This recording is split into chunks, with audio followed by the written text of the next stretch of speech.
created the land, the plants, and the trees, and the sun. He created Noah and told Noah to build a boat. God told Noah to put both animals and 2 kinds of each animal, so he did. He created David, and David and Goliath happened. David won. God told Abraham to move to Israel and move his people there, where he would give them land. He agreed and moved to Israel. Once there, God told Abraham to make a sacrifice of his first newborn. He reluctantly agreed, and before he could do it, God told him, "Do not kill your first newborn." That was a test. Kill a goat instead of first newborn as a sacrifice. The Israelites were enslaved for many years until God told Moses through the burning bush to come and save his people.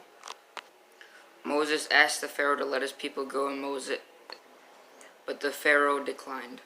Moses told him that he will send the 10 plagues through God, and Pharaoh said that he was God. The first plague that Moses and his people made was to turn the water into blood. Again, Moses told the Pharaoh to let his people go, but the Pharaoh said no. The second plague was jumping frogs everywhere. Again, Moses told the Pharaoh to let his people go, and Pharaoh said no. The third plague was gnats. Again, Moses asked the Pharaoh to let his people go, and the Pharaoh said no. The next plague was flies. Again, Moses asked the Pharaoh to let his people go, and the Pharaoh said no. Next were the Pharaoh's livestock dying. Again, Moses told the Pharaoh to let his people go, but the Pharaoh said no. The next plague was boils. Again, Moses told the Pharaoh to let his people go, and the Pharaoh said no. The next was a hailstorm that killed many of Pharaoh's people. Again, Moses told the Pharaoh to let his people go, and he said no. The next was gnats. Again, Moses told the Pharaoh to let his people go, and the Pharaoh said no. Next was darkness through all of Egypt. Again, Moses told the Pharaoh to let his people go, and the Pharaoh said no. Finally was the Pharaoh's first newborn child dying. Again, Moses told the Pharaoh to let his people go, and this time the Pharaoh agreed.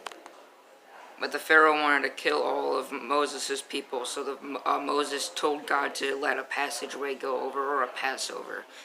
The waves of the sea passed away, making the first and only Passover. Then God led Moses and his people to mountains and land. That is where Moses found the first 10 commandments and the only 10 commandments that were on the mountains, thanks to God. Samson was really powerful thanks to God, but he could not cut his hair. He helped the Canaanites fight the Egypts for many, many years, until he met a beautiful lady, Delilah. Delilah got caught up from warriors, and the warriors told Delilah that if he can get rid of Samson's strength, they will give her many gold and jewels. She agreed and found out that Samson gets his power from not being able to cut his hair. If he cut his hair, God will get away his power.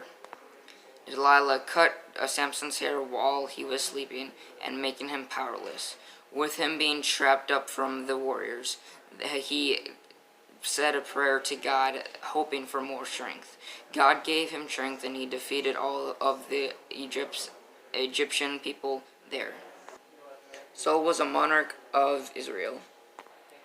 He was a great leader and a great monarch until he got too befuddled. He was supposed to wait for the priest to come and take the sacrifice, but he knew that he can get a head start if he did a sacrifice himself. He did that sacrifice, betrayed God.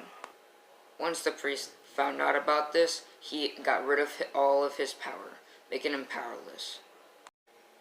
In Genesis 3, God told the man and the woman not to eat the forbidden fruit on the tree. The snake gave the woman the forbidden fruit, and she decided to eat of it.